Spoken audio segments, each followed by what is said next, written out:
Bonjour tout le monde, voici le Mini 2 qui vient à peine de sortir et nous allons voir ensemble qu'est-ce qu'il apporte de nouveau par rapport au Mini 1.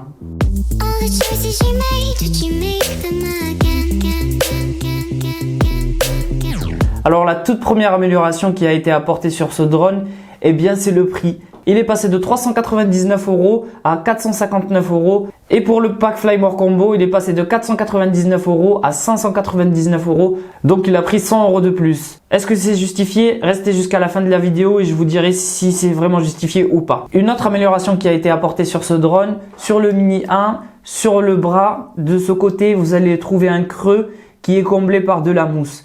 Maintenant sur le Mini 2, vous n'avez plus ça, c'est vraiment solide et par conséquent les bras seront plus solides que celui de l'année dernière. Sur le Mini 2, niveau des moteurs et des hélices, ce drone fera beaucoup moins de bruit que le Mini 1. Et la première chose qui m'a marqué quand je l'ai allumé, c'est vraiment le côté silencieux.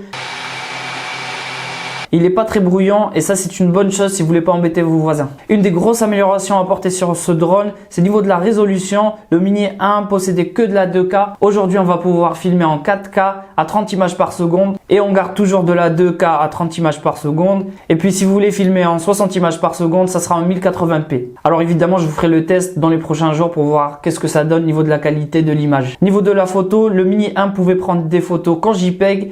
Et aujourd'hui, on peut prendre des photos en JPEG et en RAW. Le RAW, c'est des images brutes non compressées que vous pouvez retoucher en post-traitement. Alors pour celle-là, je m'y attendais vraiment pas. On passe sur le Mini 1 d'une transmission Wi-Fi à une transmission OcuSync. C'est vraiment la transmission que DJI a développée sur ses plus gros drones, comme le Mavic Air 2 et le Mavic Pro 2. Donc nous mettre cette transmission qui est vraiment fiable sur un petit drone, c'est vraiment une révolution pour moi. Parce qu'aujourd'hui, ce drone, théoriquement, il peut parcourir jusqu'à 10 km.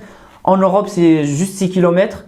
Mais dans tous les cas, il ne faut pas oublier qu'en France, on vole à vue. Le fait de dire qu'il vole tant de kilomètres, c'est juste pour montrer la fiabilité du système de DJI. Donc pour les nouveaux acquéreurs de ce petit drone, vous n'allez pas connaître les galères de la Wi-Fi. Des coupures de transmission, vous n'avez plus l'image et du coup des grosses paniques. Donc le système de transmission OcuSync, c'est vraiment la plus grosse amélioration apportée avec la 4K. La vitesse du drone a été améliorée. Il passe de 46 km/h à 57 km/h. Qu'est-ce que ça signifie cette augmentation pour nous? En gros, il sera plus stable, il aura moins de mal à revenir contre le vent et puis il sera beaucoup plus résistant au vent. D'ailleurs, la résistance au vent a été améliorée par DJI.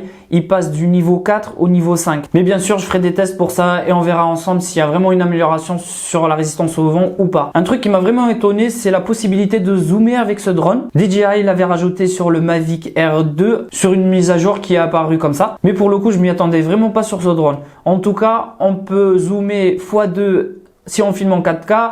x3 si on filme en 2K et puis x4 si on filme en 1080p. Sur le x2 en 4K, normalement vous n'allez pas perdre de qualité, mais par contre sur la 2K en x3 et 1080p en x4 vous allez perdre de la qualité. Je vous ferai un petit comparatif pour voir ce que ça donne réellement. Au niveau du connecteur, on passe du micro USB à un USB de type C. Bon là c'est pas vraiment une amélioration, mais on va dire que DJI passe juste sur les standards de connexion d'aujourd'hui. Alors ça c'est la nouvelle radiocommande. On passe d'une radiocommande vraiment petite, toute rikiki, que je détestais vraiment. Certes elle était pratique pour la transporter, mais je la trouvais pas pratique pour mettre son téléphone, etc.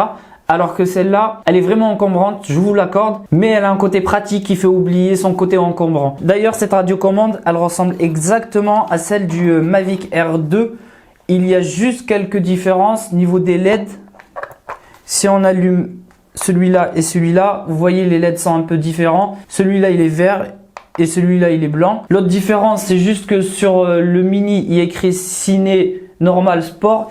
Et sur celui-là, il y a écrit Tripod Normal Sport. Et aussi sur la commande du Mini, il y a juste un petit symbole de pause à côté du RTH. Mais sinon, aucune différence. En tout cas pour moi, j'apprécie qu'ils aient mis cette commande avec le Mini 2. Parce que si on veut mettre son téléphone, ça prend vraiment quelques secondes. On a juste à ouvrir ce tiroir qui fait office d'antenne d'ailleurs.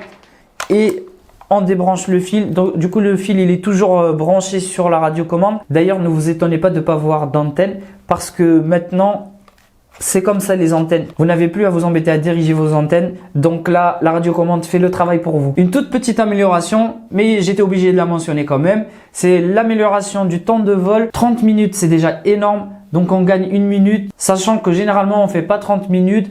Ça tourne en moyenne entre 25 et 28 minutes. Je ferai le test pour voir s'il tient vraiment les 30 minutes ou pas. Une des améliorations que beaucoup de gens vont aimer, c'est la possibilité de faire des panoramas. Sur le Mini 1, c'était pas possible. Maintenant, on peut le faire. Donc, il faudra en profiter. On reste sur de la photo. Ils ont rajouté le mode AEB. Pour ceux qui ne connaissent pas ce mode, en gros, ça prend 3 photos.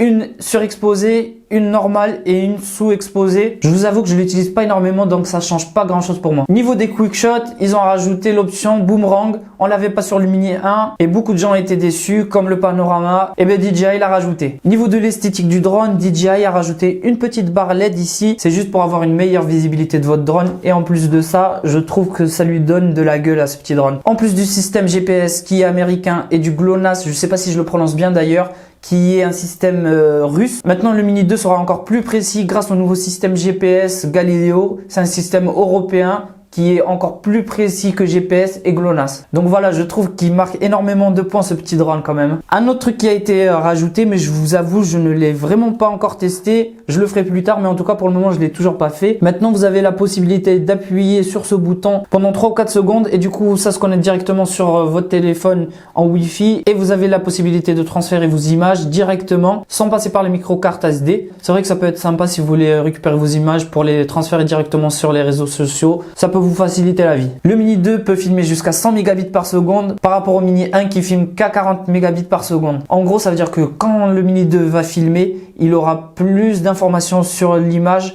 que le Mini 1. Ce qui change ici sur ces ouvertures, sur le Mini 1, c'était juste un plastique qui était fermé.